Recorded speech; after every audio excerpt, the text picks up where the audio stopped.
I'm Lauren Green, and you're in the Strategy Room.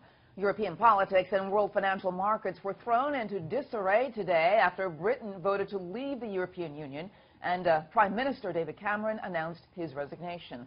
With global markets plunging, will the UK's decision to exit the European Union hurt the U.S. economy? And joining me now with reaction are Iona College professor Jeannie Zaino and Republican strategist Brian Morgenstern. Welcome to you both. Thank you. Okay, so Brian, how is this going to affect the U.S. economy and the economic sort of recovery? I mean, is all that in trouble, or are we just too soon reacting? Yeah, if the markets had priced in a Remain vote because that's what polls had indicated, that's what the coverage had indicated. The Prime Minister, David Cameron, had been around campaigning to Remain, and so the market trends had priced in this information that they thought it was going to be a Remain vote. It came out the other side. They're reacting. They're surprised. And so there will be a correction. As to the long-term trends, it's anybody's guess, really, as to whether this, is going to affect us in the long term.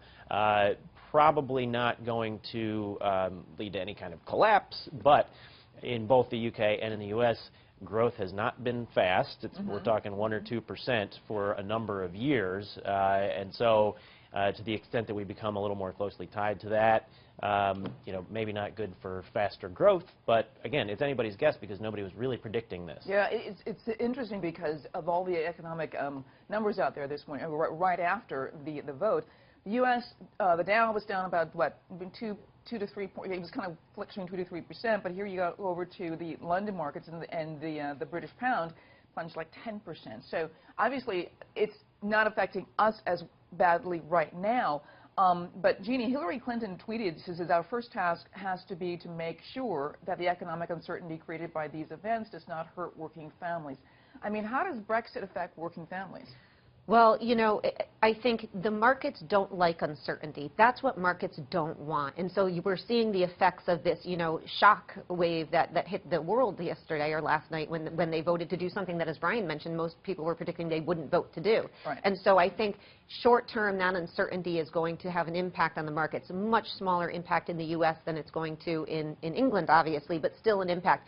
Longer term, I don't think we know yet. And I saw Hillary Clinton's tweet as well. And, I think she needs to be very clear on what she thinks that the impact on working families can be of this vote. Because I think when most of us look at it from, 30,000 feet, we say that this vote to exit Europe was a vote by people, working families, who are saying we have been victimized by this system for so long. So I think she needs to explain why her worldview is going to protect working people in a way that, say, Donald Trump's or Bernie Sanders won't. And I don't think we've seen that yet. And the more that Trump aligns himself with the Leave folks, as he's done today, the harder it's going to be for her to make that case. So I think we're going to see her start to try to make that case in the next few days. It's not an easy case to make because I think she needs to say, just as an example, how does free trade help working families? Well, see, how does our immigration policy help working families? She has to explain that, and I don't think she's done that yet. Well, see, that's the onus is on the politicians right now. I mean, Donald Trump has been very good at sort of, the marketing aspect of that whole idea. But in terms of that, do both Hillary and Donald Trump have to say how those things hurt the working, or help them, and now explain how it hurts them? Because for a working stiff, it may not make any difference. Yeah, well, and there's, to Jeannie's point, that Hillary Clinton needs to, or has a challenge to explain how these policies that she supported for decades have actually helped working families when they're in a sort of a depressed economic state. Their wages are down. They don't feel that any growth that's happened over the last few decades has really helped them. So she's got an uphill battle to combat the actual facts that people are living on a day-to-day basis versus her policy choices. But there's also an emotional dissonance here.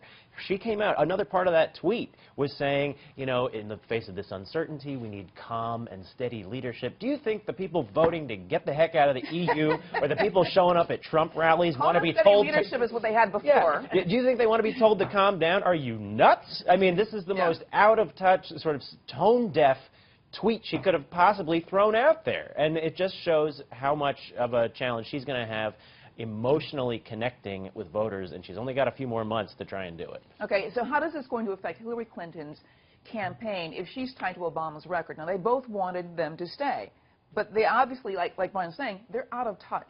You know, my mother's 93 years old. She remembers the crash of '29. I said, was life different for you? She says, no, we were poor before, we were poor after.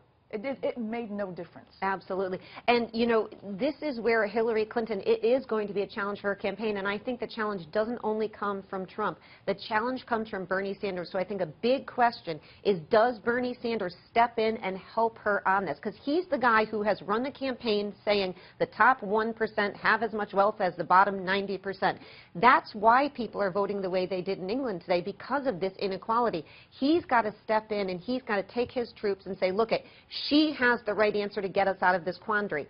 She can't do it on her own at this point, and that's a real problem for her, because you have a guy who's very popular with Democrats saying all along, her policies will hurt you on the ground. For her to step in now and say she's there to help, she's going to have to bridge that gap, and I don't think she's been able to do that yet. So my sense is a lot depends on if Bernie Sanders, he says today he's going to vote for her. I think he needs to figure out how he's going to explain this to his people. Bernie Sanders, still a player. Still a player. Who knew? All right. Thanks so much, Brian and Jeannie, for being here.